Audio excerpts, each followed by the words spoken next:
Welcome. You're listening to Detective Duo, bringing you tales from the golden age of mystery, adventures in the spirit of Tommy and Tuppence Beresford.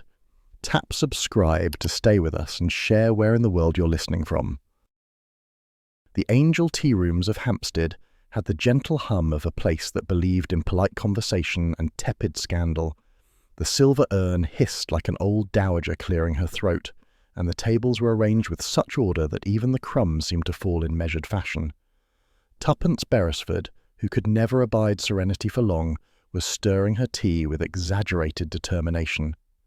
"Tommy," she declared, "if you ever want to understand England, you must observe it through the medium of cake."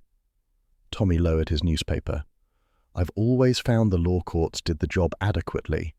She gave him that look, the one suggesting that she might at any moment remake the world out of sheer impatience.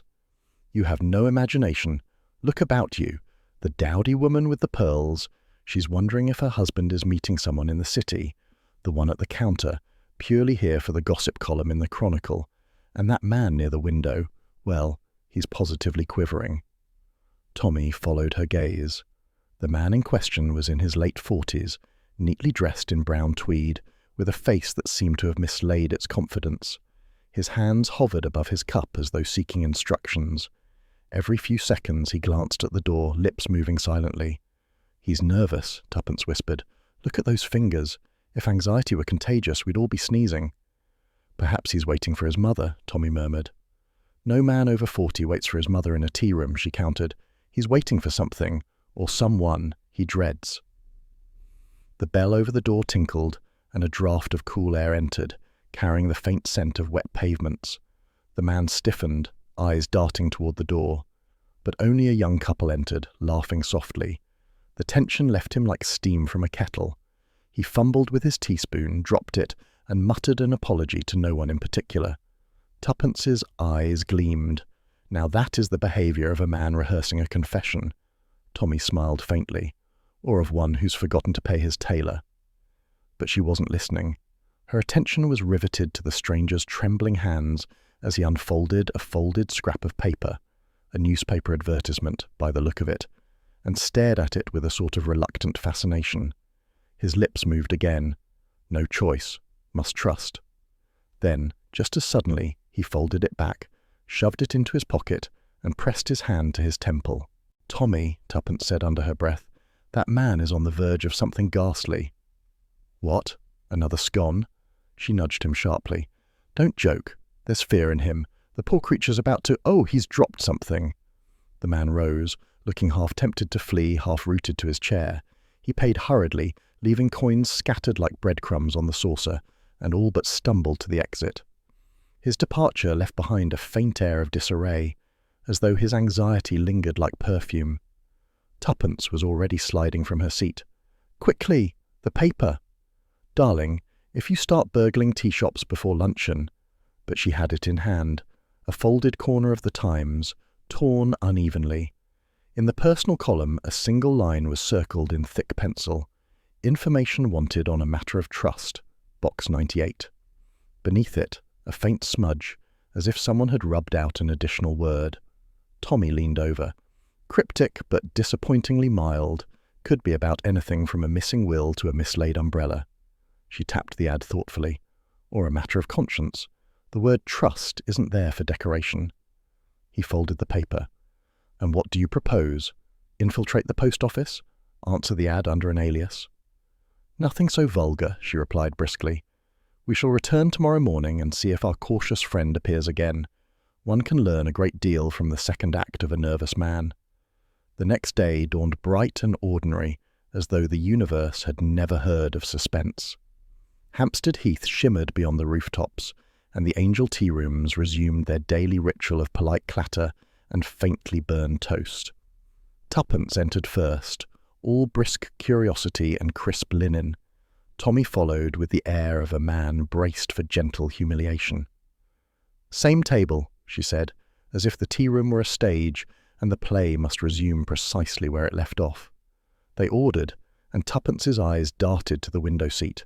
Empty. "Perhaps he's late," Tommy suggested. "Or perhaps," she said slowly, "he's been frightened off." Halfway through her tea, she rose. "I'll just inquire." Mrs. Dayton, the proprietress, was polishing spoons behind the counter. She looked up with mild surprise when Tuppence approached. "Excuse me," Tuppence began. "The gentleman who was sitting near the window yesterday, middle-aged, nervous, terribly polite, has he been in today?" Mrs. Dayton frowned in thought. "Mr. Faraday, you mean? Comes most mornings, regular as the post. But not today.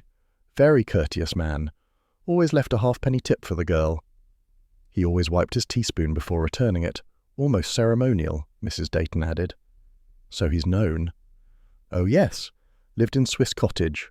Worked in the city, I think. Always alone. Seemed a bit timid, poor soul, like a mouse that's heard too many traps." "Did he meet anyone here recently?" The woman hesitated. "Once or twice. A lady in grey, quiet sort, middle-aged, perhaps his sister. Didn't seem quite comfortable." Tuppence's heart quickened. "And yesterday?" "No one, though I did see him speaking to himself. I thought it odd, but people do talk to themselves nowadays. Keeps them from thinking worse thoughts, I suppose." Tommy joined them. "Thank you, Mrs. Dayton. You've been most helpful. We're, casual acquaintances of Mr. Faraday."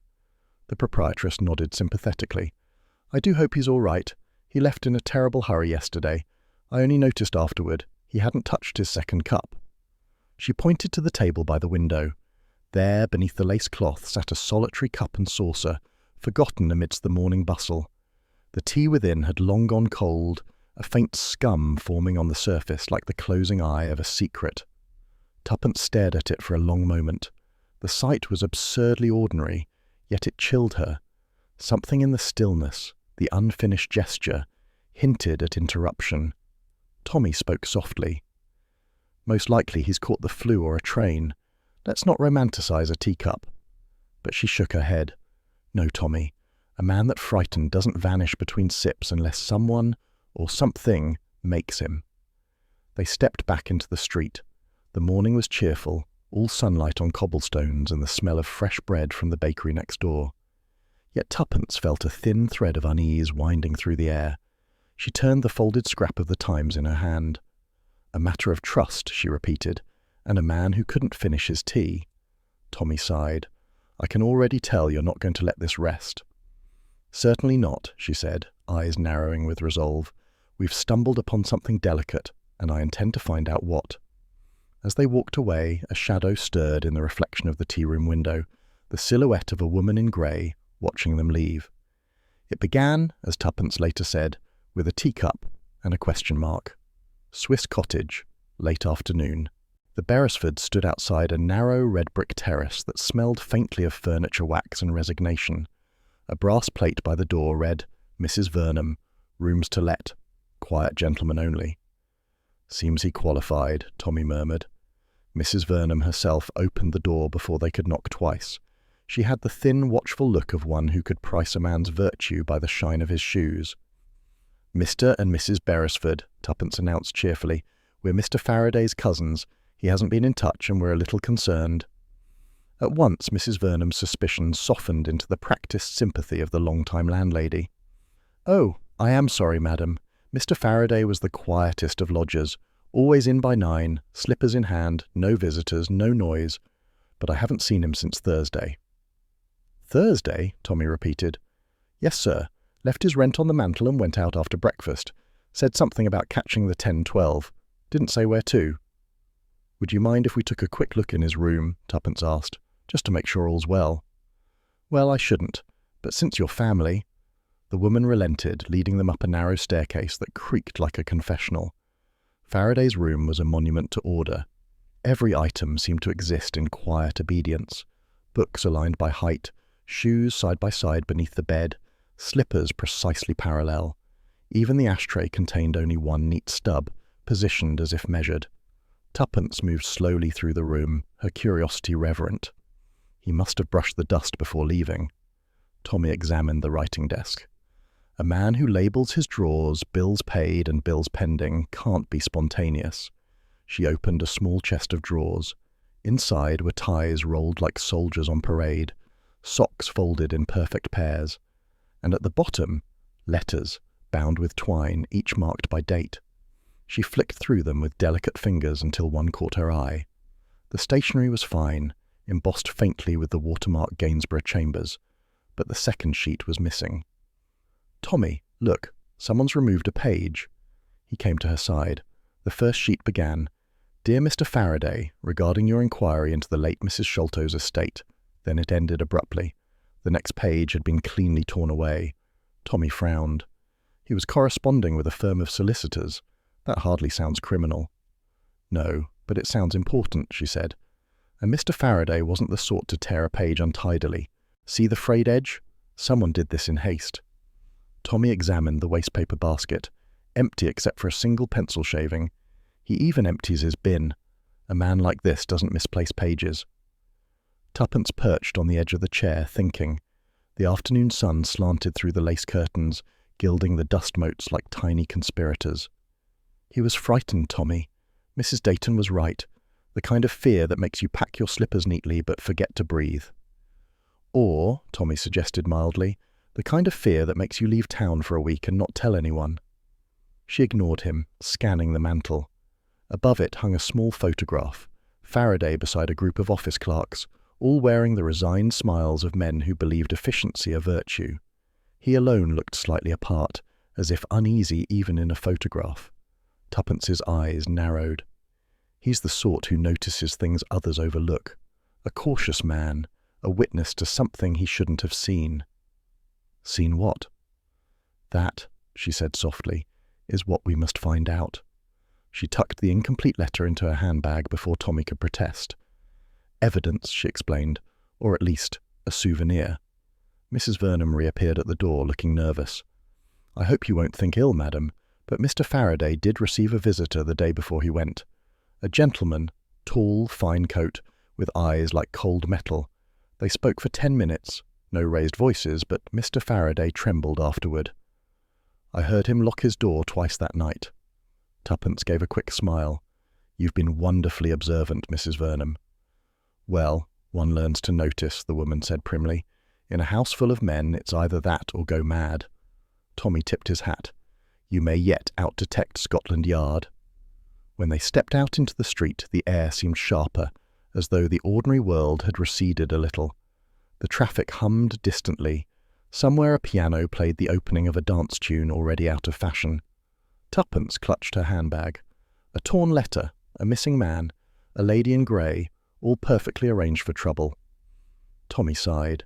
"You do realise, my dear, that if we pursue this, Marriott at the Yard will give me indigestion for weeks." "That's all right," she said briskly. "You can take bicarbonate, and I'll take the lead."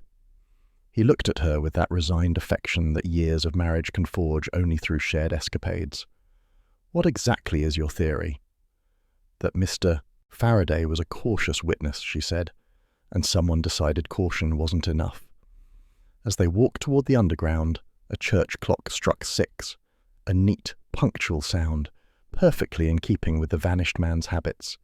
Yet beneath its chime, both of them felt the faint, deliberate silence of something watching, as tidy and menacing as Faraday's little room.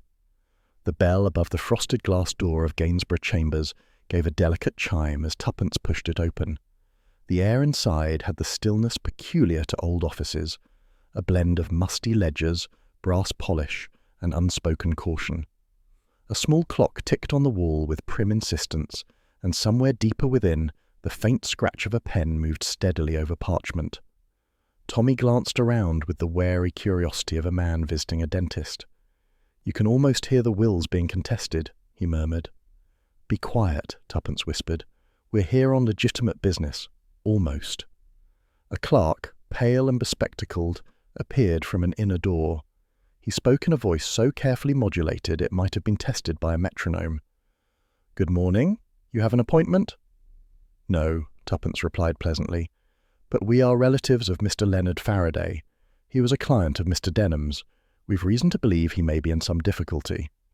The clerk blinked once, as though processing the notion of difficulty were foreign to the premises.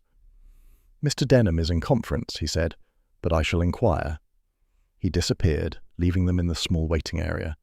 The Beresfords sat beneath a wall of framed qualifications and dour portraits of men who looked allergic to humour. A brass nameplate gleamed on the door. Cyril Denham, solicitor. After a moment, the clerk returned. Mr. Denham will see you. The office they entered was tidy to the point of rigidity. A tall man rose from behind a mahogany desk. Neat hair, neat tie, neat moustache. Yet his politeness seemed slightly frayed at the edges. His smile began confidently, then faltered halfway. "Mr. and Mrs. Beresford," he said. "Pray sit down. You wish to speak about Mr. Faraday." "Yes," said Tuppence, lowering herself gracefully into a chair. "We're a little worried. He hasn't been seen for several days." Denham folded his hands. "Indeed? I wasn't aware of that." His voice was smooth, but his fingers began tapping lightly on the blotter, a tiny rhythm betraying nerves. Mr. Faraday's affairs were, and are, entirely routine. He was engaged in verifying a few documents connected with a private estate matter. "Ah, yes," Tommy interjected with a genial smile. "That would be the Sholto business, perhaps?" Denham's tapping stopped. His gaze sharpened. "I beg your pardon?" "Just a guess," said Tommy easily. "We've heard the name mentioned." The solicitor regarded him in silence for a moment.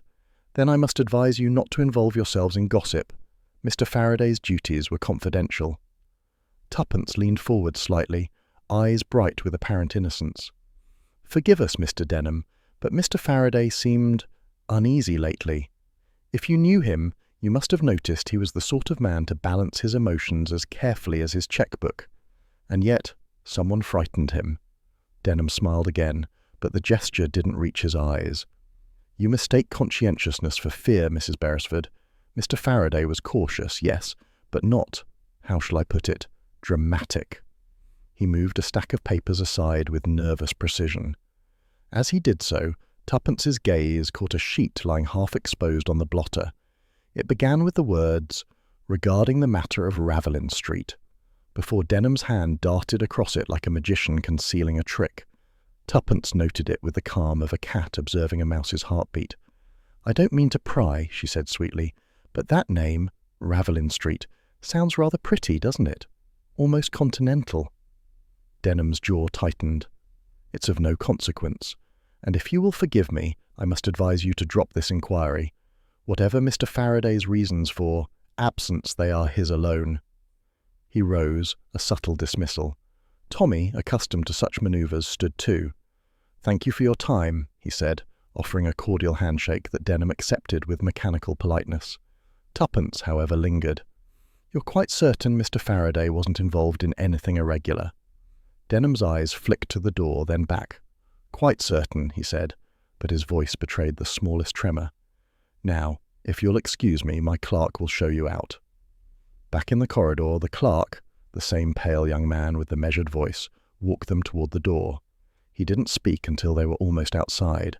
Then, under the pretense of adjusting the hinge, he let fall a folded slip of paper from his sleeve. It landed near Tuppence's gloved hand. She stooped gracefully. "Oh dear, your handkerchief." He said nothing.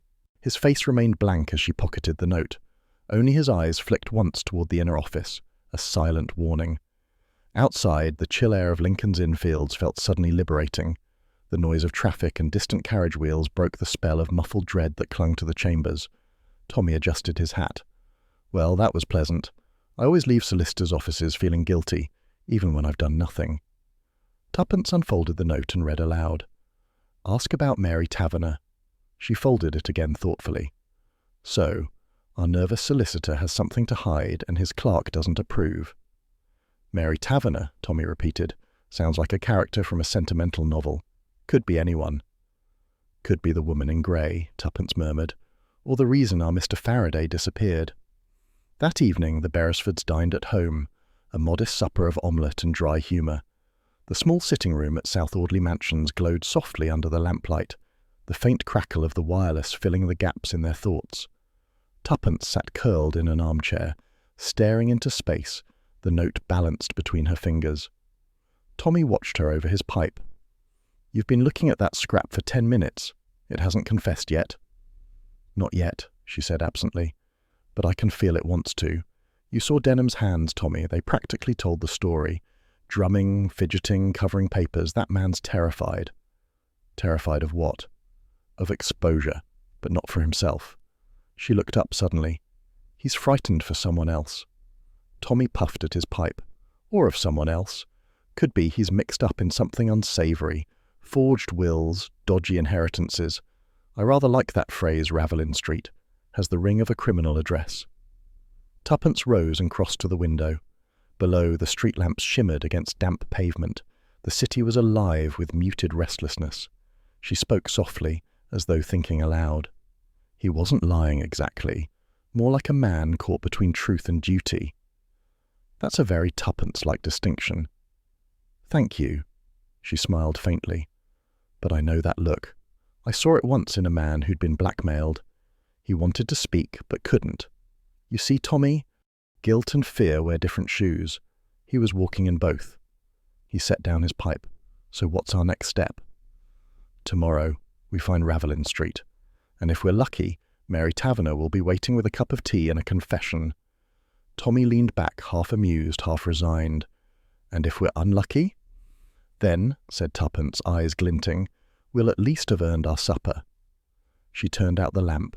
The room sank into half-shadow, and in that dimness the city outside seemed to whisper possibilities, the name Mary Taverner echoing faintly in her thoughts like a promise and a warning. Far below, a taxi horn blared, and the Beresfords' quiet investigation settled into the night, two ordinary people circling ever closer to something that no longer felt entirely ordinary.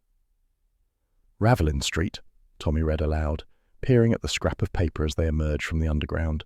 It sounds faintly military, as though one might be shelled at any moment. Don't be flippant, said Tuppence, eyes scanning the drab terraces that unfolded before them. Every London street, no matter how dull, hides something. Half the crimes in England occur between identical lace curtains. The neighbourhood had a forgotten air. Modest houses crouched shoulder to shoulder behind small iron gates, each front garden boasting a struggling privet hedge and a sense of secrecy. At one end, an antiques shop stood shuttered. Its sign, Sholto & Co., established 1873, faded to the colour of old tobacco. Tuppence took in the details, the drawn blinds, the cracked step, the faint smell of polish lingering from an era when pride still mattered.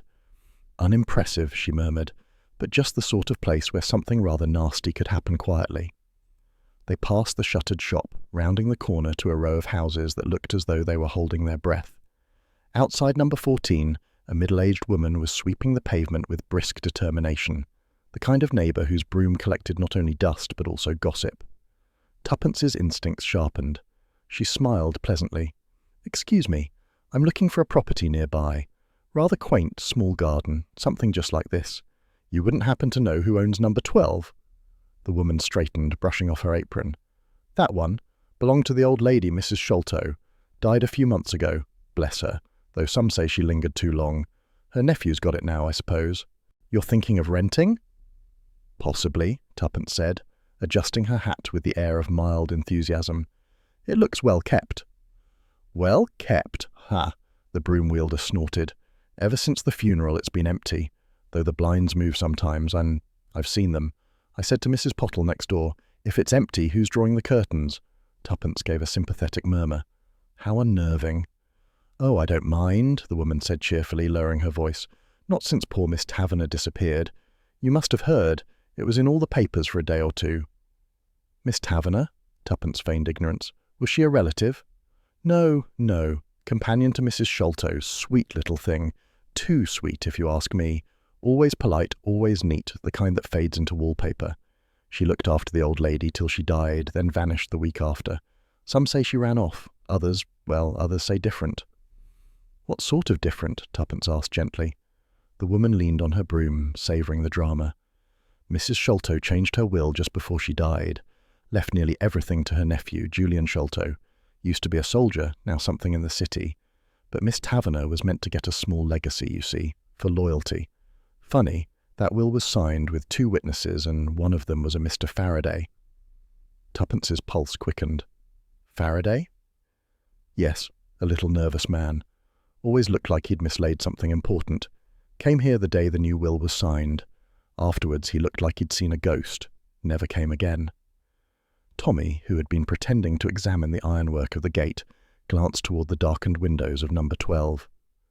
"And no one's been inside since?" "Not since the sale was delayed. though last week I saw a curtain twitch." The woman crossed herself. "Gave me the shivers, it did. Anyway, if you're interested in the place, the agent's around the corner on Devonshire Parade." "Thank you. That's very helpful," Tuppence said, with a bright smile that concealed her racing thoughts.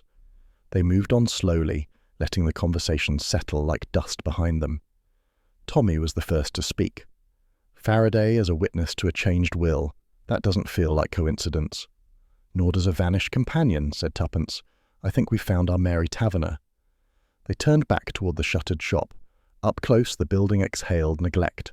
A brass door plate hung crooked, and the curtains inside were drawn tight. Tommy shaded his eyes against the glass. "Looks empty." But as he spoke, a faint movement caught his attention. A shift behind one curtain, a flicker of white. A hand, gloved, pulled the drape aside for a single heartbeat before falling back into stillness. "Did you see that?" he murmured. "I did," Tuppence whispered, "and I'd wager that house is supposed to be unoccupied." Tommy glanced at the locked front door. "We can't simply knock." "Of course not," said Tuppence briskly. "We'll ring." She pressed the bell. A low, old-fashioned buzz sounded inside, then silence. They waited. Nothing. A second press yielded the same indifference. Tuppence's eyes flicked toward the side alley. "Let's try the back. One can hardly expect the truth to answer the front door." The alley smelled of damp brick and forgotten coal. Behind the house, the back gate hung slightly ajar. Tommy hesitated. "This, my dear, is technically trespass." "Then let's be quick about it," she said, slipping through. The kitchen door stood unlatched. Inside, the air felt stale yet faintly warm, like a room recently occupied. Dust lay unevenly on the surfaces, disturbed in patches. A kettle rested on the stove, still flecked with recent soot. Tuppence ran her finger along the table. "Someone's been here within the day." Tommy crossed to the hearth. "There's your proof." In the grate, a small pile of ash glowed faintly among blackened paper fragments. He lifted one with a pencil, the charred edge of a document, the visible words "bequeath" and "witness." "A will," he said quietly, "or what's left of one." Tuppence examined the mantelpiece. A broken photograph frame lay face down, its glass cracked. She turned it over gently. Inside was the portrait of a young woman, serene, composed, with steady eyes and the faintest smile of someone used to patience. "Mary Taverner," Tuppence breathed. "She looks like a woman who'd rather suffer than speak." Tommy peered over her shoulder. Pretty. The sort that inspires both pity and danger. You'd think this whole business too ordinary for melodrama. Yet. He stopped abruptly. From upstairs came a sound, a faint scrape like a chair being drawn back. They froze. Tuppence mouthed, "Someone's here." Tommy's hand tightened on the fireplace poker. They waited. Silence again, followed by the slow creak of a door. Then, nothing. After a long moment, he exhaled. "Probably a window shifting." "Or our curtain watcher," she whispered. "Come on." They climbed the narrow staircase. Each step creaked like a guilty conscience. The upper landing was dim, dust motes caught in the last light seeping through drawn blinds. Tuppence tried one door. A bedroom. Bed neatly made, covers smooth, but a suitcase lay open on the floor, half packed with women's clothing. "She left in a hurry," Tuppence murmured, but not so hurriedly that she forgot to fold her stockings. Tommy nodded toward the window. "There's the curtain that moved." She stepped forward. On the sill lay a thin layer of dust, except for a fresh handprint, small and faint, the shape of a gloved palm. Tuppence traced its outline. Whoever it was, they stood here watching. For us, perhaps. Tommy glanced down into the street. The woman with the broom was gone. Only the long shadows of late afternoon stretched across the pavement. He closed the curtains again, carefully. "We've seen enough." They descended, pausing once more in the parlour. Tuppence replaced the broken frame on the mantel, her expression thoughtful. A vanished companion, a nervous witness, and an over-attentive solicitor. The question is, what tied them together? Tommy pocketed the scrap from the hearth. Whatever it was, someone didn't want it left lying about. They slipped out through the back and rejoined the street. The air felt strangely heavy now, as though the neat row of houses had drawn closer around them. Tuppence walked in silence for several paces before speaking. I can't help thinking that poor Mr. Faraday saw something that day, something during the signing of that will. Perhaps Mary Taverner confided in him afterward. And now, both gone. Tommy nodded grimly. It's beginning to look less like coincidence and more like conspiracy. She glanced back once at the shuttered windows of number 12. A single slat of curtain stirred in the breeze, or perhaps by an unseen hand. Whatever's hiding behind those lace curtains, she said softly, isn't finished with us yet. The knock at the door was both polite and authoritative, the kind that doesn't wait for permission but observes it anyway. Tuppence looked up from the breakfast table, where she had been dissecting the Times with surgical precision and an untouched croissant. "Tommy," she said crisply, "that's not the milkman, that's officialdom." Tommy sighed, folded his napkin, and rose with the slow dignity of a man about to face his taxes. "If it's the gas board again, tell them we already paid. In spirit, at least." When he opened the door, Inspector Marriott stood framed in the morning light, hat tilted back, expression composed yet faintly amused. "Morning, Beresford. Mrs. Beresford." Tuppence's smile was bright enough to disarm a firing squad. "Inspector, how nice. Do come in. You look as though you've brought the yard to tea." "I nearly did," he replied dryly, stepping inside. "And if you must know, you've been reported for suspicious behaviour." Tommy raised an eyebrow. "Really? I thought I'd stopped being suspicious years ago." Marriott removed his hat, revealing neatly parted hair. "Mr. Denham, solicitor, Gainsborough Chambers, says you two are meddling in matters that don't concern you." Tuppence poured coffee with serene unconcern. "He's quite right, of course. Everything concerns me eventually." The inspector took the offered cup, but remained standing. "This isn't a joke, Mrs. Beresford. Denham claims you've been asking about his client, Leonard Faraday. Now, ordinarily I'd warn you off, but—" He hesitated, studying them with the air of a man debating how much truth to share. "You've stirred up something interesting." "Flattery will get you everywhere," Tuppence said, "especially with sugar." Marriott ignored that. "Faraday," he began, "served as a clerk in the War Office, intelligence branch. Quiet man, efficient, invisible. They called him the Notebook, because he wrote everything down. Every meeting, every file, every odd remark. If a fly sneezed in the corridor, he recorded the time." Tommy chuckled. "Sounds like the ideal man for a mystery. Too much information and too little personality." "Possibly," Marriott said, "but he made one mistake. He kept his habits in peacetime. In the last few months, he'd started keeping a new list, names and dates, all connected to wills and estates. People of good standing, Denham among them. He must have suspected something."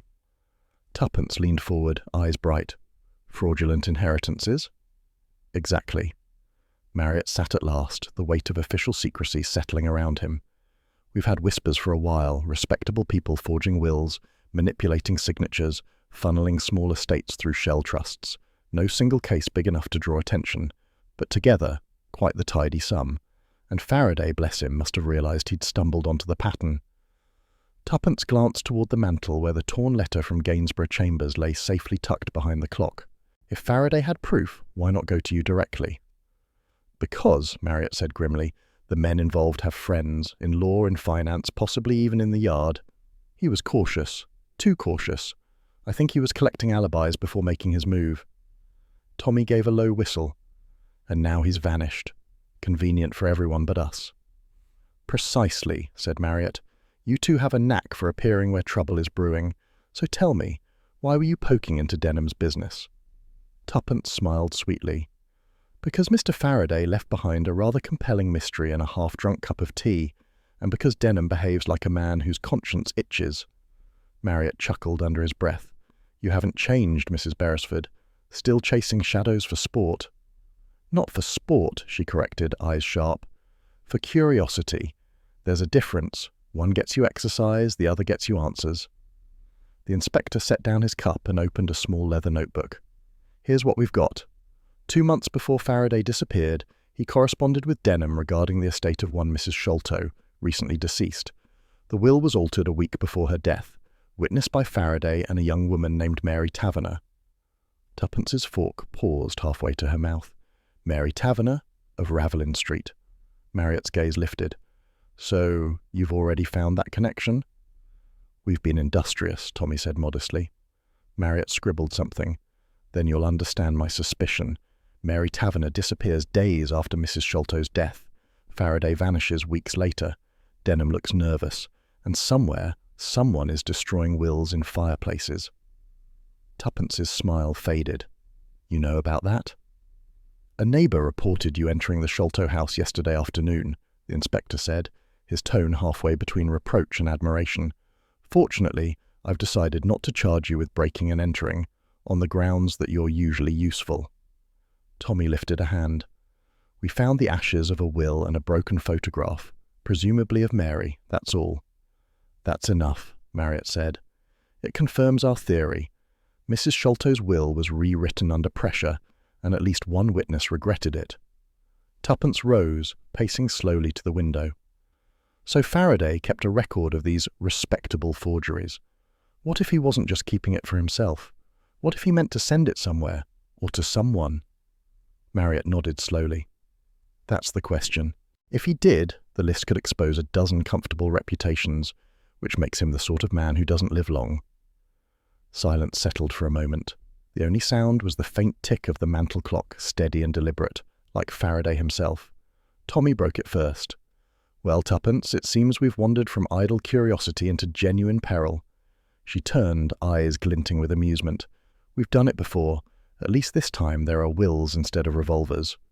Marriott stood. I can't officially involve you, but I won't stop you either. Just be careful. This isn't one of your little puzzles. Whoever's behind this has money, connections, and no fondness for witnesses. Tuppence gave him a brilliant smile. Then we're perfectly matched, Inspector. We're poor, obscure, and extremely nosy. When he left, the flat seemed oddly quiet. Tuppence lingered by the window, watching the inspector's car pull away through the morning haze. Tommy came up beside her.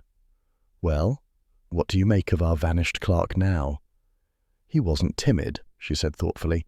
He was careful, a man who saw too much and decided to document everything before acting. The notebook, indeed. Tommy settled into his chair. And like all good notebooks, he's gone missing at the most inconvenient time, she smiled absently. Perhaps he hid the real one, somewhere safe. He reached for his own pad, scrawling Mary Taverner, Denham, Mrs. Sholto, and Faraday a witness. We'll need a larger notebook than Faraday ever owned. Tuppence perched on the arm of his chair. Then let's begin. Denham's nervousness, the missing will, and that mysterious address in Ravelin Street. They all point to the same pattern. Someone's collecting inheritances the way children collect stamps. Or alibis, Tommy murmured. Hence your title. My title? The one you'll give it later when you tell the story at dinner parties. The man who collected alibis. She laughed softly, the tension easing for a moment. If we live to tell it. Ever the optimist. Ever the realist. Optimists marry detectives. Realists solve the cases. He grinned. You make an unanswerable argument. She rose and moved toward the writing desk, glancing again at the torn letter from Gainsborough Chambers. We need to find out what was on the missing page, and I think I know how. Tommy groaned. I have a dreadful feeling this will involve impersonation, charm, and moral trespass. Only the middle one, she said briskly. You'll pay another visit to Mr. Denham's office as a potential client. I'll follow up with the neighbours at Ravelin Street. Division of labour, eh? Exactly. You handle the official side, I'll handle the human one. Between us, we'll trap our cautious witness by retracing his steps. Tommy sighed theatrically. Married life was supposed to be quiet. Then you shouldn't have married a woman who notices things.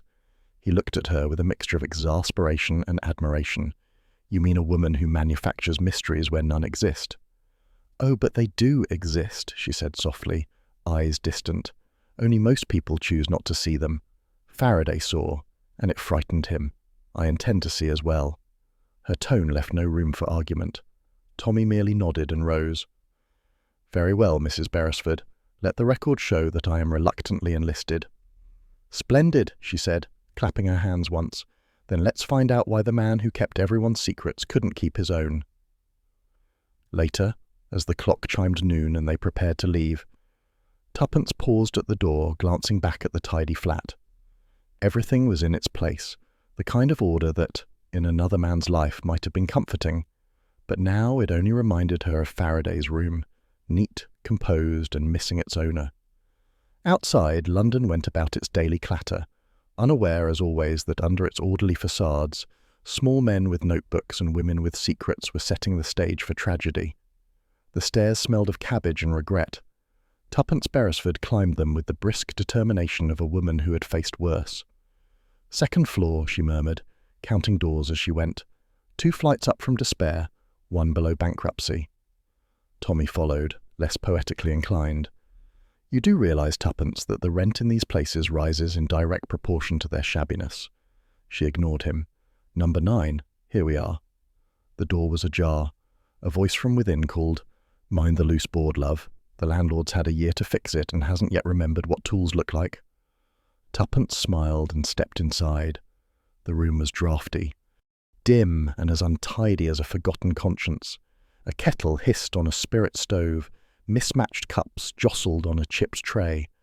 Amid it all sat a plump young woman with friendly eyes and a face that had seen too many grey Mondays, Miss Elsie Moffat.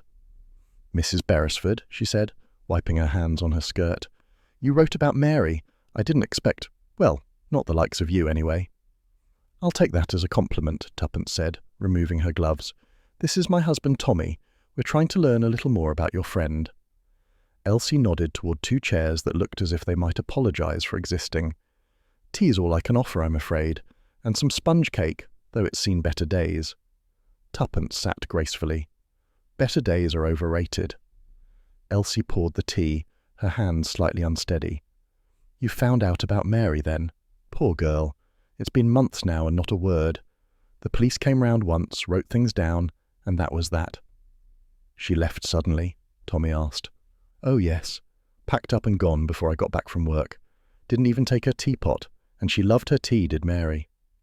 Elsie smiled faintly, then sighed. She was quiet, not the sort to make trouble, but lately she'd been jumpy. Said her employer's nephew gave her the chills.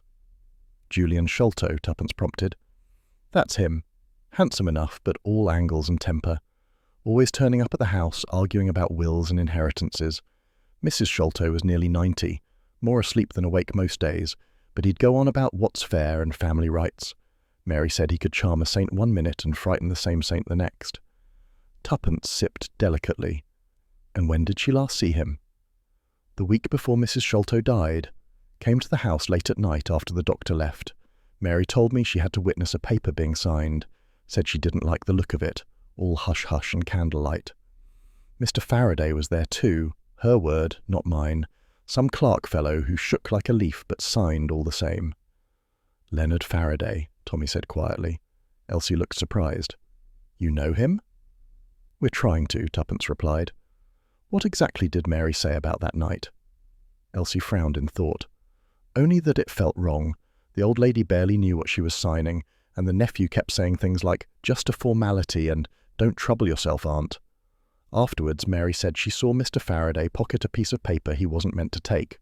The next day she told me she was leaving, said she couldn't bear the house another moment." "Did she say where she'd go?" Tuppence asked. "No, only that she might visit a friend in the country. But when her suitcase disappeared, I found a letter on the table." Elsie opened a tin box and drew out a folded sheet, carefully smoothed by much handling. It wasn't signed, but it's her handwriting. Tuppence accepted it reverently. The ink had faded slightly, the edges soft from folding and refolding. She read aloud, "If anything happens, the quiet man knows." "The quiet man," Tommy murmured. "Faraday." Elsie nodded miserably. "I didn't understand what she meant. Thought she'd met someone, a sweetheart maybe. But when the papers printed his name a few weeks later, missing, I nearly fainted. Both gone like smoke. I told the police, but they said coincidences happen." Tuppence laid the letter flat on her knee. "Coincidences are for children's stories, Miss Moffat. Adults make arrangements." Elsie's eyes filled. "You think she's—" "I think she's frightened," Tuppence said gently, "and fear makes people vanish faster than trains do." Tommy leaned forward. "Did she mention anyone else? Another visitor, perhaps?" "Only the solicitor, Mr. Denham. She said he looked ill at ease that night, as though he'd been forced into something, kept glancing at the door. Oh, and Julian Sholto gave her a sealed envelope to post. She never did." Tuppence's gaze sharpened. What did she do with it? She said she meant to burn it. Didn't want to be part of anything shady. Elsie hesitated. You don't think that's what they... I think, Tuppence interrupted softly, that Mary knew too much to be safe, and Mr. Faraday knew even more. Elsie pushed the stale sponge toward them. You'll find them, won't you? Or at least find out what happened. Tuppence reached across the table and touched her hand. We'll try. That's a promise. When they left the bedsit, the winter dusk had already drawn a pale curtain across the rooftops. The street lamps flickered to life, catching the drizzle that had begun to fall. Tommy turned up his collar. She's genuine, he said. A bit sentimental, but honest. And frightened. Yes, Tuppence agreed, walking briskly. She's been living with the echo of her friend's fear. That sort of thing seeps into the wallpaper. They paused beneath a lamppost while Tuppence reread the letter.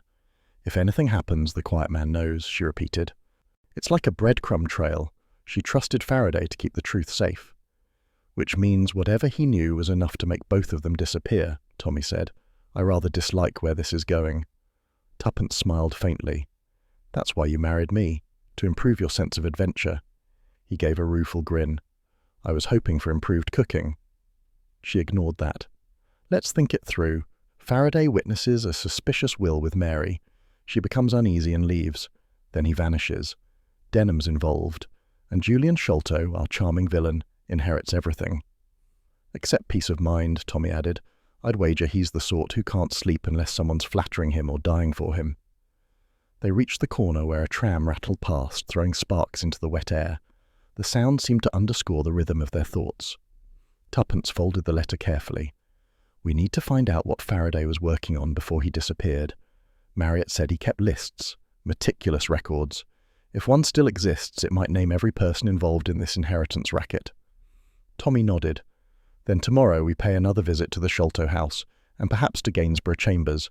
With luck, Denham will twitch again. And with even more luck, said Tuppence, Julian Sholto will underestimate me.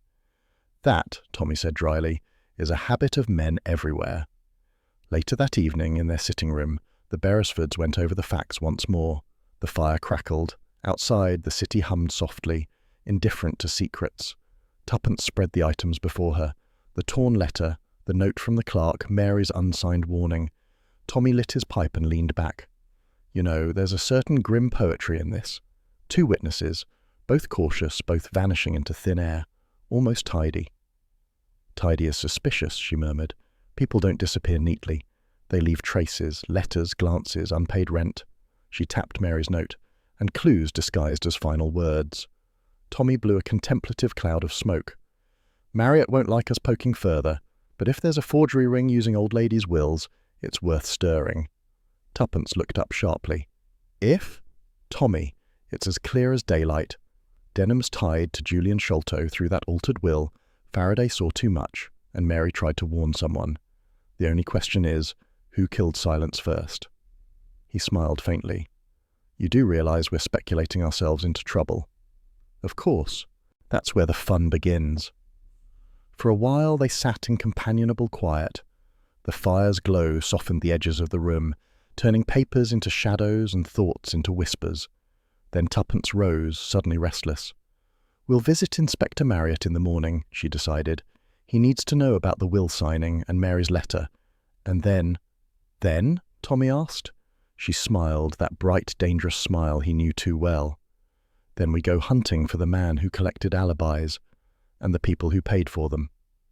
As the clock struck 10, she tucked Mary's letter into her handbag. It felt fragile, like the voice of someone still trying to speak from the dark. If anything happens, the quiet man knows, she murmured again. But the quiet man was gone, and now, so was Mary. It was just past 11 when Tuppence declared, with the serene finality of a general issuing orders, "We're breaking in tonight." Tommy looked up from his armchair, spectacles halfway down his nose. "Breaking in where, precisely? You've already broken into a tea shop, a solicitor's office, and the inspector's good graces." "The Sholto house," she said. "Number 12, Ravelin Street. It's our missing puzzle piece, and puzzles don't wait politely to be solved." He groaned softly.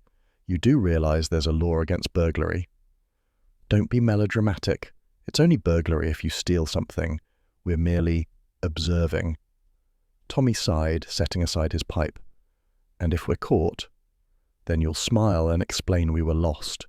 You do bewildered respectability beautifully. The Sholto house loomed in darkness when they reached it, its windows like blind eyes, its iron gate sighing faintly as Tuppence pushed it open. The street was silent save for the distant hum of a passing tram.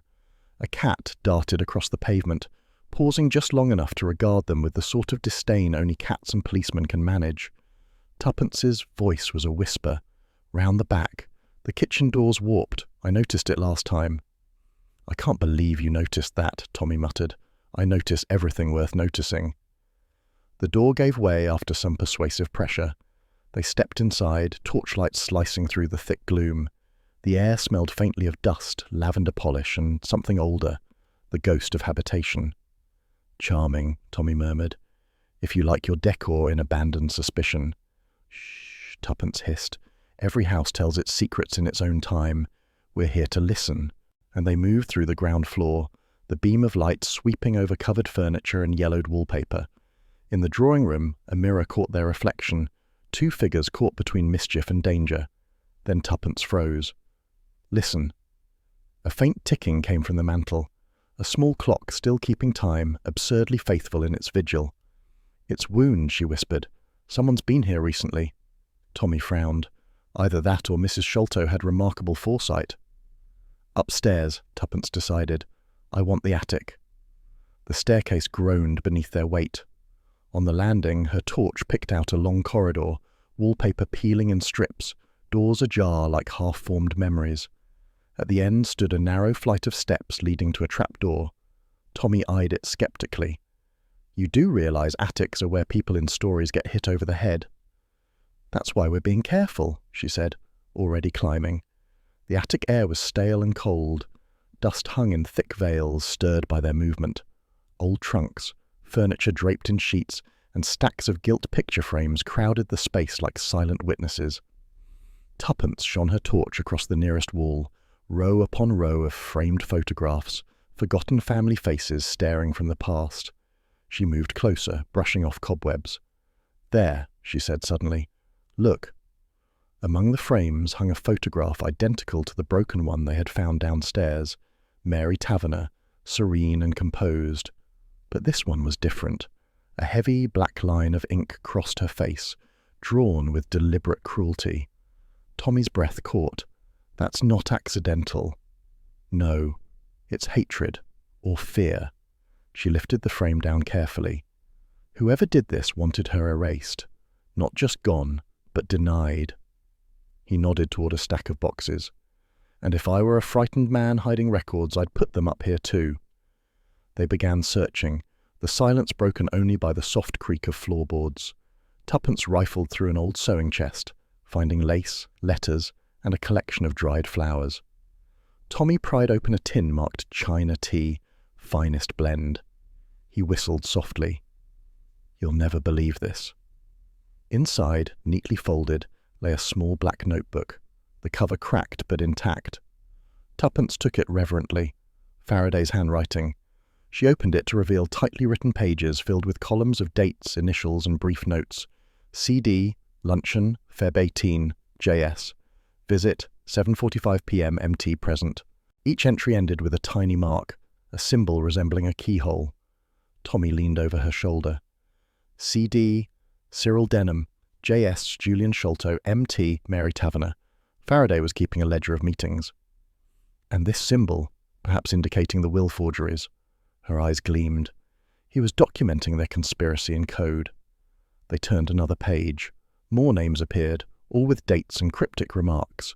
RS delivered packet W and change of signature approved.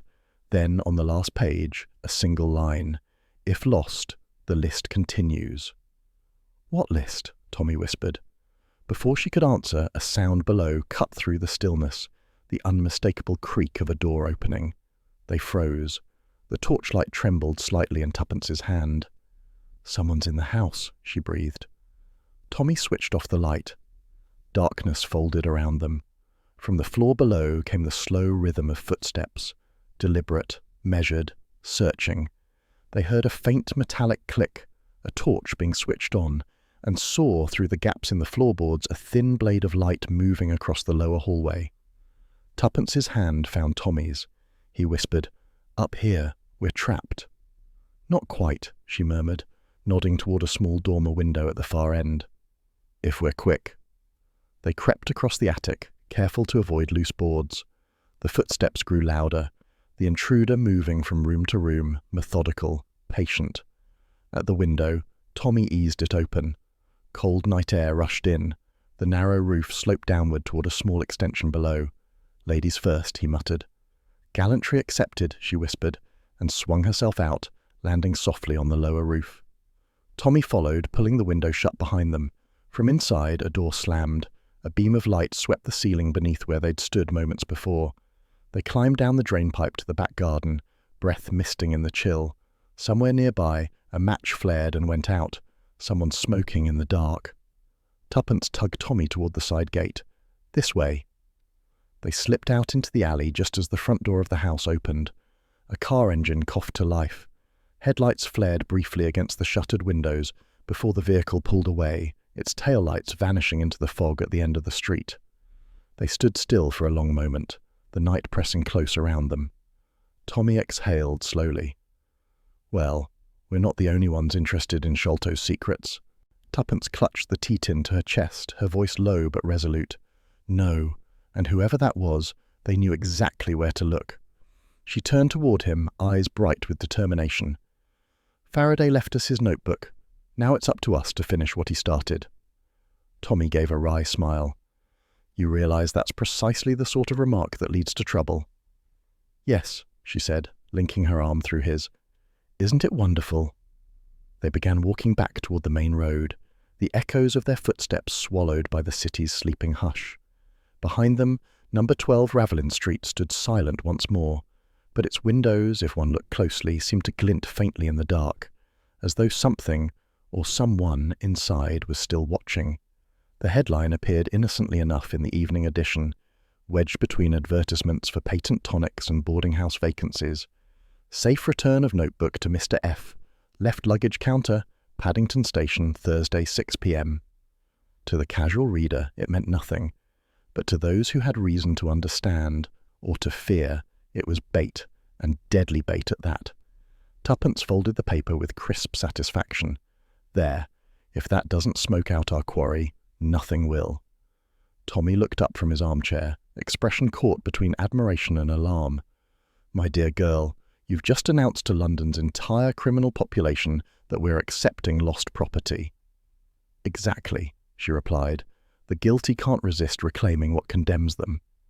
Inspector Marriott, seated across from them, stirred uneasily. "You understand, Mrs. Beresford, that this is my operation now.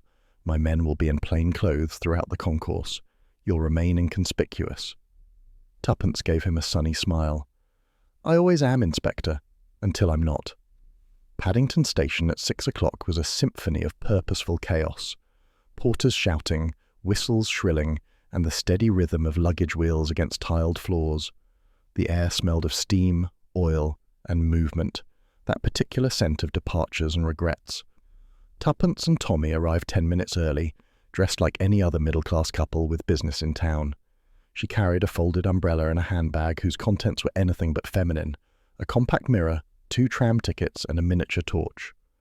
Tommy, under strict instructions, was to look harmless but observant, which came to him naturally. Inspector Marriott was already in position, disguised, somewhat unconvincingly, as a commuter with an evening paper and an overcoat collar turned up too high. Around the station, his plainclothes men blended into the crowd. "Right," Marriott murmured as they met briefly by the flower kiosk. "The notice was printed 3 days ago. If anyone responds, it'll be tonight. You'll stay near the left luggage counter and let us handle the rest." "Of course," said Tuppence sweetly, "unless, of course, something goes wrong." "Something will go wrong if you interfere," Marriott said darkly. Tommy grinned. "Don't worry, Inspector. She only interferes when she's breathing." They took their post near the counter, pretending to study the destination board. Minutes passed, then half an hour. The crowd thinned as the 6:05 express departed. Tuppence's gloved hand tightened around her handbag. "Perhaps no one's coming," Tommy murmured. "They'll come," she said quietly. Fear always answers when temptation calls. At precisely 6:27, a man stepped out of the tide of passengers and paused by the counter. Tuppence caught his profile. Sharp, handsome, faintly cruel. Julian Sholto. Her breath caught. There he is. Sholto handed a ticket to the attendant, who retrieved a small parcel wrapped in brown paper, the decoy notebook. He signed something, eyes flicking briefly around the station, then turned to leave. Before Marriott's men could close in, another figure appeared, hurrying, anxious, his face pale under the harsh lights. Cyril Denham. He intercepted Sholto near the exit, gripping his arm. Their exchange was brief but heated, Denham gesturing urgently, Sholto shaking him off. Then Sholto turned sharply, straight into Marriott's path. The inspector's voice carried over the noise. "Julian Sholto, I'd like a word." Sholto stiffened. "About what?" "About forgery, conspiracy, and the disappearance of 2 witnesses," Marriott said evenly. Pandemonium followed. Sholto tried to bolt, but 2 constables closed in. Denham hesitated, eyes darting to the parcel Sholto had dropped, then fled toward the side corridor. "Tommy!" Tuppence gasped. He was already moving. They caught a glimpse of Denham pushing through a service door, the hem of his coat vanishing into the stairwell. Marriott shouted after them, "Stay back!" But they didn't. The service passage was dim and echoing. Tuppence's heels clicked sharply against the concrete as they pursued the flicker of movement ahead. The door slammed somewhere below, then silence. Tommy peered into the gloom. "Lost him." "Not yet," she said, her voice taut. "This way." They emerged onto a lower platform, deserted except for a single cleaner sweeping methodically. At the far end, a door banged. Denham was gone. Tuppence leaned against the wall, breathless. He was terrified. That wasn't guilt. It was despair. Tommy nodded grimly. Whatever was in that notebook, he knew it spelled his end. Marriott appeared moments later, expression thunderous. "I told you to stay put." Tuppence ignored the rebuke. "You caught Sholto?" "Yes," protesting his innocence naturally. Claims he came to recover his property on behalf of his solicitor. "Convenient," Tommy remarked. Marriott sighed. "We'll see what a night in custody does to his memory." But it wasn't Sholto's memory that made the headlines the next morning. Solicitor found dead on railway embankment, foul play. Suspected, connection to Paddington incident. Tommy read the paper aloud at breakfast, his voice subdued. Denham's body was found near the goods line at 2 a.m. Severe head injury. Scotland Yard's treating it as homicide. Tuppence stared at her untouched toast. Pushed? Most likely. He was trying to reach someone, or escape them. Marriott arrived an hour later, his expression grimmer than they'd ever seen. He was carrying nothing. Not a wallet, not a notebook, not even a railway ticket. Whoever killed him cleaned him out. The item we used as bait, your false notebook, was still with Sholto, but Faraday's real one. Gone again, Tuppence finished softly. The inspector nodded. "You see why I warned you. This isn't amateur sleuthing anymore. It's turned deadly." She looked up sharply. "You think I don't know that? I set the trap, Inspector. If Denham hadn't come—" Marriott's tone softened. He was already marked. You didn't push him toward danger. You just gave it a time and place. "That's not comfort," she said, voice low. Tommy placed a hand over hers. "You did what Faraday couldn't, force the truth into the open. Sometimes the only way to catch a murderer is to risk becoming his bait." She gave him a faint, wry smile. "You sound like a detective novel." "Thank you," he said. "I've been reading up." Marriott straightened his coat. "For now, Sholto's denying everything.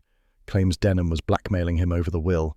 I'll need you both at the yard this afternoon to make statements." As he left, the silence in the flat thickened. Tommy refilled her cup. "You're brooding." "I'm thinking," she corrected. "Faraday kept records. Denham was frightened. Sholto's desperate. That triangle ends in murder. But what frightens me most is the missing notebook. Someone else has it now. Someone who knew where to find Denham last night." Tommy tapped his spoon thoughtfully. "You think Sholto wasn't working alone?" "I think Faraday uncovered more than one partner in crime, and the cleverest of them is still out there." That evening, the Beresfords walked through Hyde Park to clear their thoughts. The lamps glowed like muted stars, and the city's distant hum softened the edges of their conversation. "Marriott's right, you know," Tommy said finally. We've stumbled into something bigger than us. Tuppence stopped beneath a tree, gazing at the reflection of lights on the Serpentine. Perhaps, but it's not just about solving it anymore. Denham's death changed the balance. It's murder now, Tommy. Deliberate, planned. That means someone's running out of patience. He looked at her, concerned. And you? I'm running out of mercy, she said quietly. Faraday tried to do the right thing and died for it. Mary tried to warn someone and vanished. If we stop now, we let their killer keep winning. Tommy smiled faintly, though his eyes were serious. You do realize we're amateurs in a world of professionals. She turned to him with that spark of mischief that had first captured him years ago. Then it's time the amateurs improved upon them. He laughed softly. You make it sound like a dance. It is, she said, slipping her arm through his. Only the music's turned darker. They walked on together, their silhouettes blending with the quiet rhythm of the city. Two figures moving against the grain of danger toward an unseen finale neither yet dared to imagine. The summons from Inspector Marriott arrived over breakfast, tucked inside the Morning Post between a circular from the gas board and a cheerful invitation to a charity fete. Tuppence slit it open, scanned the neat handwriting and said simply, "He's found something." Tommy, halfway through buttering his toast, looked up. "Something good or something ghastly?" "With Marriott, it's always both," she said, reaching for her hat. Gainsborough Chambers looked different in daylight, less sinister, more bureaucratic, like guilt repackaged in respectable grey stone. A constable at the door nodded them through. Inside, Inspector Marriott was waiting in Denham's former office, his expression grave. The air still held the faint odour of old paper and moral compromise. On the solicitor's desk lay a pile of files, bound with red tape. "Thank you for coming," he said, gesturing to two chairs. "We've finished cataloguing Denham's effects. I thought you'd want to see for yourselves." Tuppence removed her gloves, eyes scanning the room with curiosity. "You always think correctly, Inspector." He gave a weary half-smile. "Don't encourage me. I'll start expecting cooperation from civilians." Tommy settled beside her. "You said there were papers." Marriott nodded and untied the first bundle. Denham kept meticulous records. The same vice that doomed him, I imagine. Most are routine case files, but these, he selected several envelopes, were hidden in a compartment inside his office safe. One in particular changes everything. He laid out 3 items, a typewritten document unsigned, a sealed envelope marked for Miss Taverner, and a faded photograph. Tuppence leaned forward, every nerve alert. "Begin with the document." Marriott obliged, reading aloud. "I, Cyril Denham, being in fear for my life, set down the facts herein. I was compelled by Mr. Julian Sholto to alter and forge certain wills on his behalf. My compliance was secured by his knowledge of matters concerning my conduct during the war, which, if made public, would have ruined me. Mr. Leonard Faraday, clerk and former civil employee, was engaged as witness under false pretenses, believing the documents genuine. When he discovered the truth, he confronted me, and I, God forgive me, did nothing to protect him. I believe he kept a record of all names involved. Should I meet misfortune, seek the truth in my office safe, and deliver it to the rightful person." The inspector paused. "No signature, but it's in Denham's hand. We've confirmed it." Tommy whistled low. "So Sholto's our blackmailer and our forger." "Partly," Marriott said. "But there's more." He picked up the sealed envelope. This was addressed to Miss Mary Taverner, never posted. Inside, he broke the seal carefully and slid out the contents. An old photograph, sepia-toned, slightly cracked, of Mrs. Sholto as a younger woman, seated in a garden with a child on her lap. A girl of perhaps 3, with dark curls and the unmistakable look of stubborn gentleness that Tuppence had seen before. "Mary," she breathed. Marriott nodded. "And this." He unfolded a folded certificate, the paper yellowed with age. "Birth certificate. Mary Sholto, born to Clara Sholto, unmarried, 1907. Silence settled over the room. Even the ticking clock seemed to hesitate. Tommy sat back slowly. Good Lord, she wasn't a companion at all. "No," said Tuppence softly. "She was the rightful heir." Marriott's voice was grim. "It explains Sholto's urgency to alter the will. If the truth came out, the inheritance passed not to him, but to her." Denham forged the new document.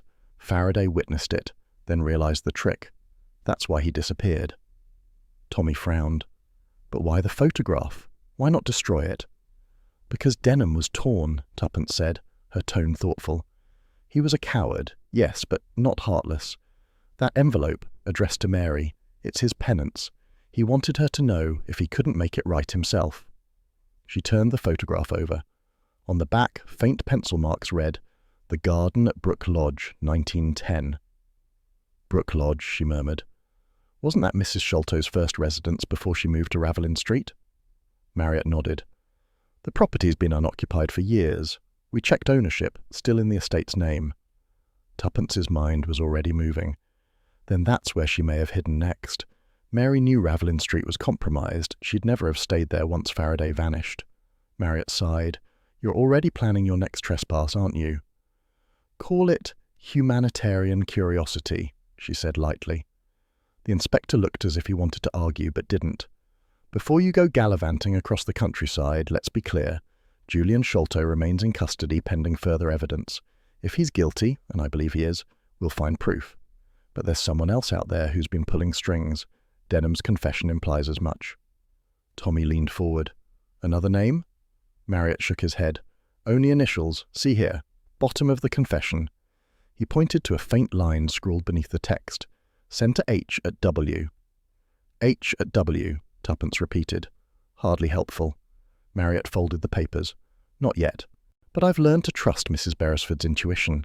It's saved us before. She smiled faintly. It's really just a knack for noticing who looks most uncomfortable. Tommy rose, glancing again at the photograph. So Mary Taverner, or Mary Sholto, was the true heir. The rest forged her out of existence, and Faraday, being conscientious, tried to record it. Yes, said Tuppence softly. The cautious witness, careful to a fault, yet doomed because he knew.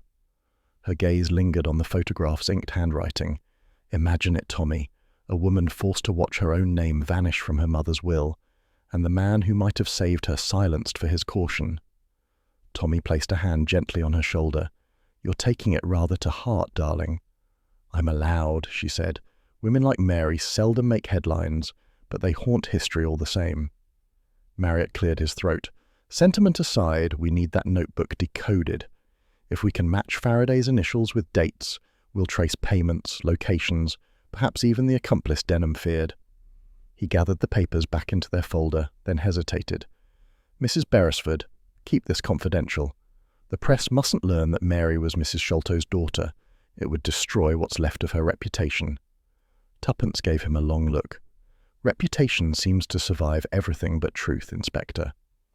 They left Gainsborough Chambers and walked into the pale afternoon.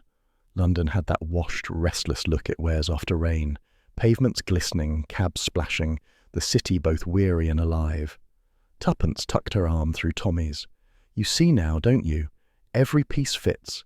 Mary witnesses the will, realizes it disinherits her, and confides in Faraday. He keeps his notes, perhaps promises to help her prove her claim.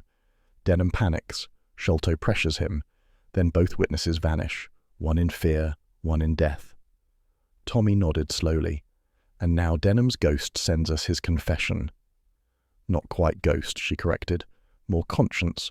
The trouble with men like him is they remember decency too late. He gave her a sideways glance. And what do we do now, Mrs. Beresford? Wait for Marriott to untangle it. She smiled, eyes bright. Oh, certainly not. We'll visit Brook Lodge. Of course we will, he said dryly. Why rest when we can risk arrest? That evening, while Tommy scoured maps for the location of Brook Lodge, Tuppence sat by the fire, turning the photograph over and over. The girl's face, open, serious, faintly wistful, might have belonged to any child, yet something about it pricked her heart. She found herself whispering, You weren't meant to vanish, were you? You were meant to inherit everything, and instead, they took even your name. Tommy looked up. Talking to ghosts again. To history, she said. It listens better. He smiled. Then tell me what it's saying.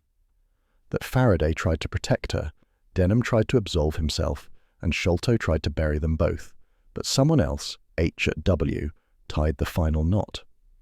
Tommy frowned thoughtfully. You could stand for Westminster, Whitehall, Woburn, Wimbledon, or Wycliffe, she murmured suddenly. Wasn't that the name on the back of one of Faraday's coded entries? He shuffled through the notebook pages they'd copied. You're right. Meeting Wycliffe, 10 March. Perhaps a location. She rose, pacing. If Faraday met his contact there, we may find Mary's trail too.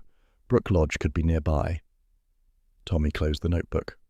So, tomorrow we call on Inspector Marriott to borrow a motor car in his goodwill. And if he refuses? She smiled. Then we'll take the first train. You can charm the ticket clerk, I'll charm the truth. He chuckled softly. Remind me again how we always end up doing the yard's work unpaid. Because, said Tuppence, we're motivated by curiosity, the one vice Scotland Yard can't regulate. Before bed, she slipped the photograph into her diary, smoothing it between the pages like a pressed flower. The ink on the back caught her eye again. The garden at Brook Lodge, 1910. For a moment she could almost see it. Sunlight on trimmed hedges, a young woman laughing, a child playing by the rose arch. All that innocence later suffocated by money, deceit, and fear. She closed the book gently. Tomorrow, she thought, they would go to Brook Lodge and find out whether the cautious witness had hidden one last truth, not in ledgers or safes, but in the soil of memory itself. The train curved along the Devon coastline like a silver thread laid across green velvet. Beyond the window, sea and sky blurred into one long shimmer of light, as if the world itself had decided to rest for a moment. Tuppence Beresford, however, was not resting. She sat upright, Faraday's coded notebook open on her lap, its cramped handwriting already half deciphered. It wasn't much of a riddle, really, she said, tapping the final entry. H at W, harbour at Westcombe. Our cautious witness left us a treasure map. Tommy folded his newspaper with an air of resignation. I suppose this means no seaside holiday, then. Not even a deck chair. Don't be absurd. This is a holiday. Bracing air, mild peril, and moral satisfaction. What more could one want? Peace, he said promptly. Tuppence smiled, eyes bright with purpose. You can have peace when you're dead, darling. For now, we have work to do. Westcombe was a postcard of a place, a crescent of cottages climbing the hill, their chimneys leaning into the wind, the harbour below dotted with fishing boats and the faint scent of salt and tar. They found the boarding house easily enough. Seaview Guest House declared a hand-painted sign, though the only view of the sea came in narrow slices between rooftops. The door was opened by a woman of middle years with the air of someone who had long ago stopped believing in surprises. Rooms? She asked, already doubtful. Tuppence smiled her most harmless smile. Just passing through. We'd like a night or two. My husband's writing a book on coastal architecture. The woman eyed Tommy sceptically. Is he now? Tommy coughed. Very slow progress so far. Breakfast's at 8 and don't expect hot water after 10, said the landlady, leading them up the narrow stairs. We've one other guest. Quiet lady. Keeps to herself. Bit poorly, I think. Tuppence exchanged a quick glance with Tommy. Poorly? Chest, perhaps. She's been here near 2 months. Miss Martin, she calls herself. When the landlady's footsteps faded, Tuppence said softly, Miss Martin, indeed. Tommy nodded. Mary Taverner, or Mary Sholto, hiding in plain sight. They waited until evening. The boarding house grew still, save for the distant cry of gulls and the creak of ropes from the harbour. Tuppence slipped from their room, knocked lightly on the next door, and waited. A pause, then a wary voice. Yes? Miss Martin, Tuppence said gently. My name is Mrs. Beresford. I believe we have a mutual friend, Mr. Leonard Faraday. The silence on the other side was long enough to measure fear. Then the latch turned, and the door opened a fraction. The woman standing there was younger than Tuppence expected, pale, fine-boned, eyes shadowed by exhaustion but still alert. She wore a plain cardigan over a faded dress, and her hair had been cut short, as though she had tried to erase herself. Come in, she said quietly. The room was small but neat, its window open to the salt breeze. A half-finished letter lay on the dressing table, the ink still wet. Mary closed the door and leaned against it, studying Tuppence with guarded curiosity. You shouldn't have come. It isn't safe. Tuppence smiled faintly. My husband insists we live dangerously every few months. It keeps our marriage alive. Mary's lips twitched despite herself. You sound like someone who isn't afraid.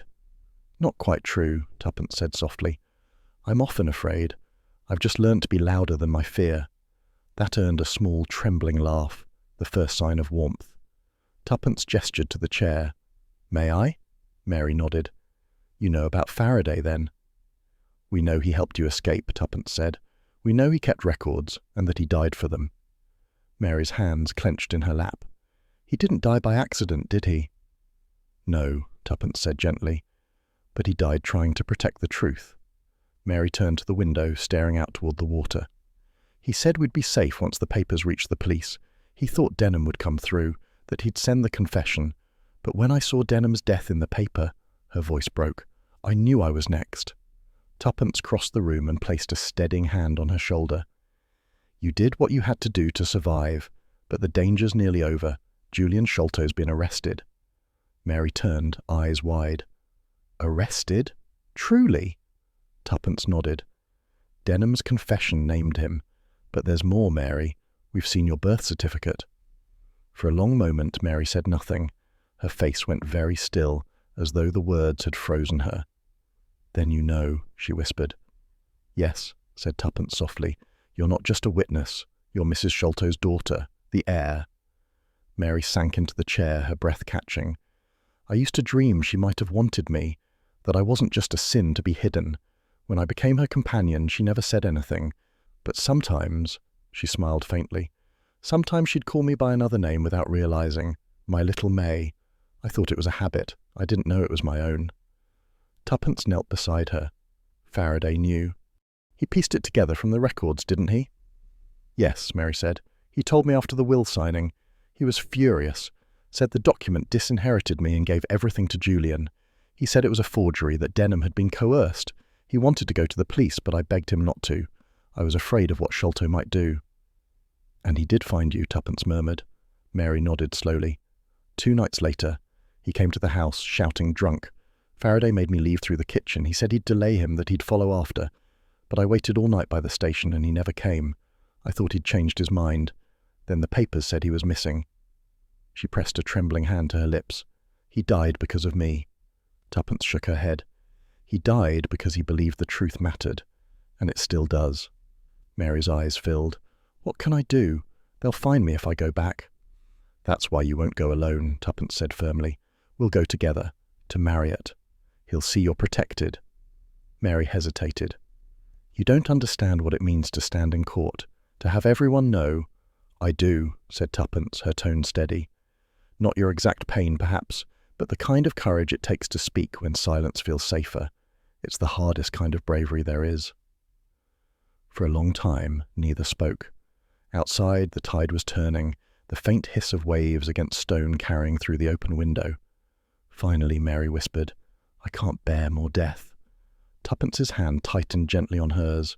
"Then end the cause of it.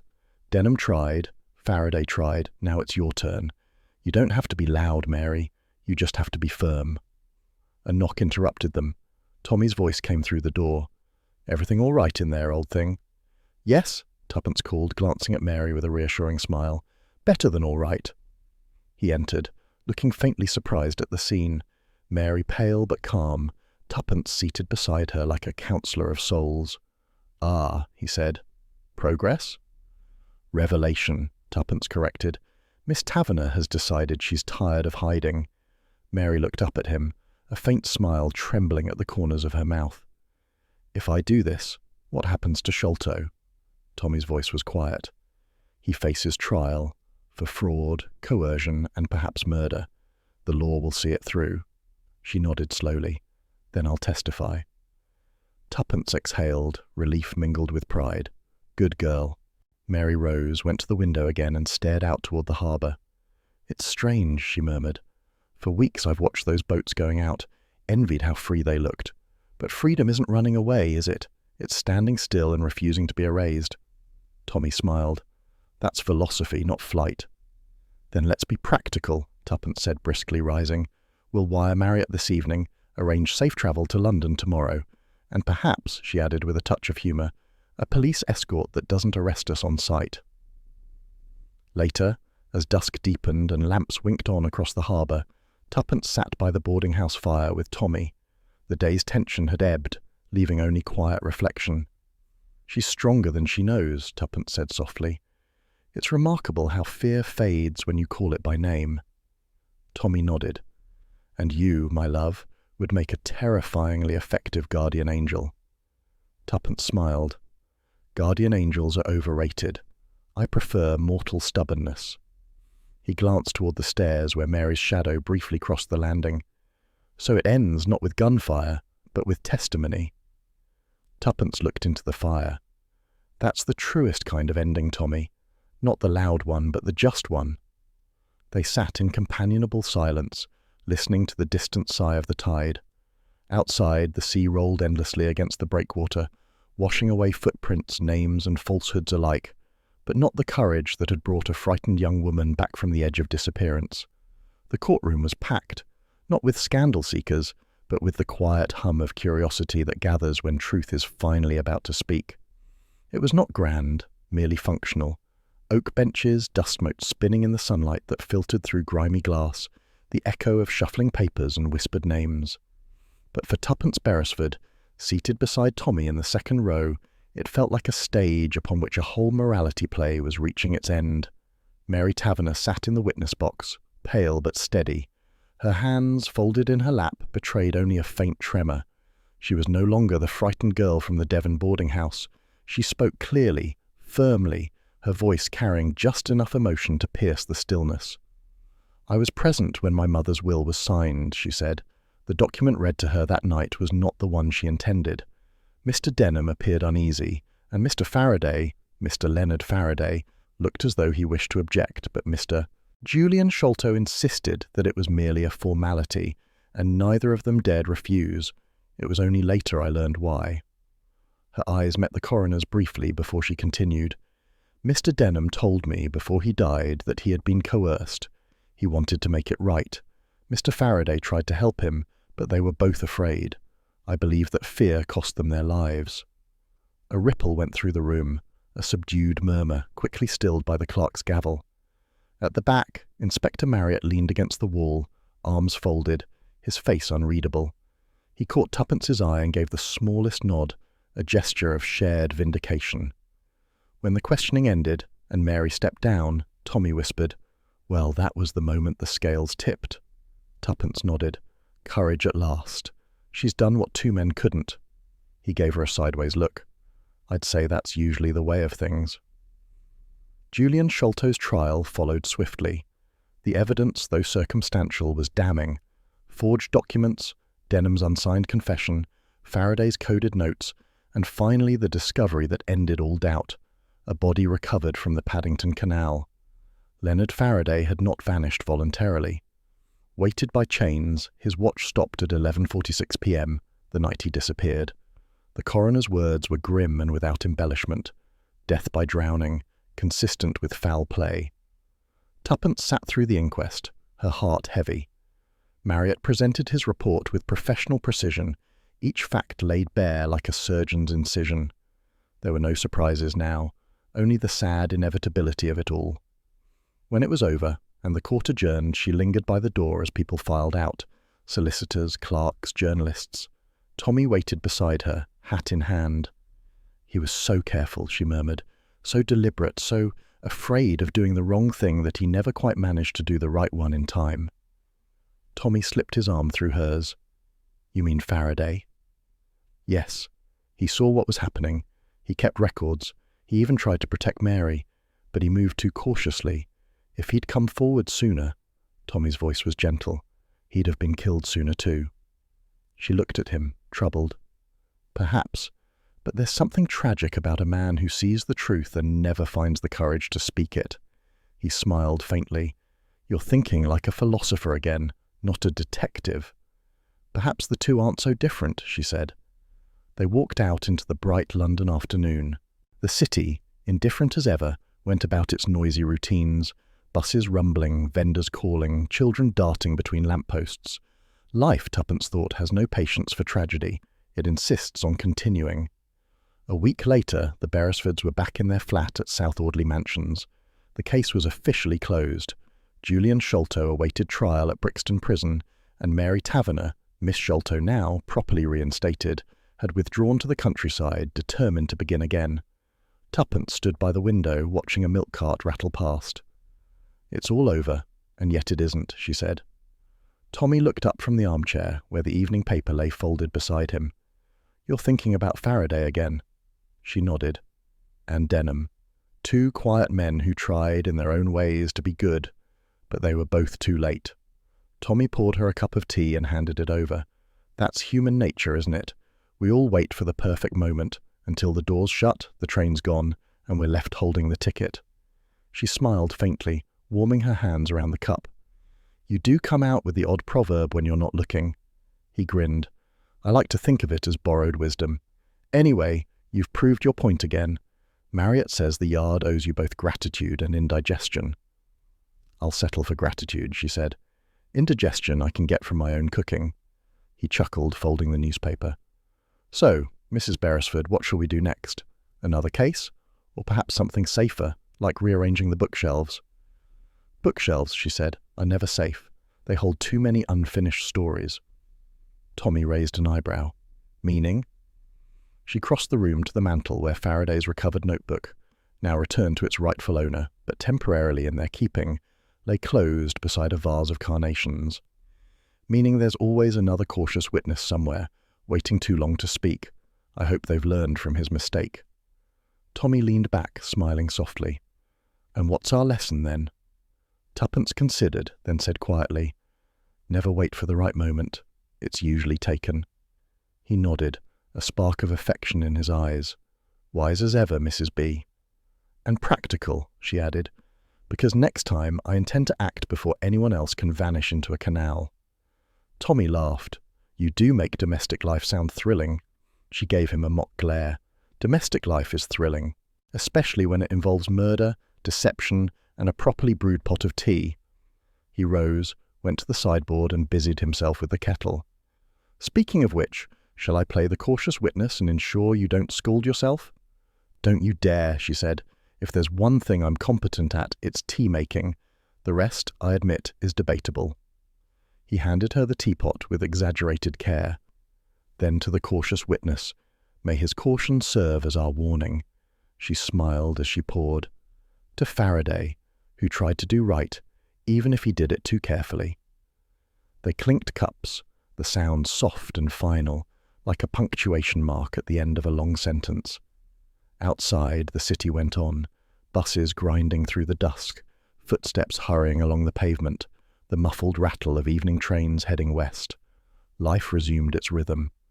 But somewhere in that steady hum, Tuppence felt the faint echo of all they'd uncovered, the quiet courage of a timid man, the long patience of truth, and the reminder that justice, though slow, always arrives in its own deliberate time.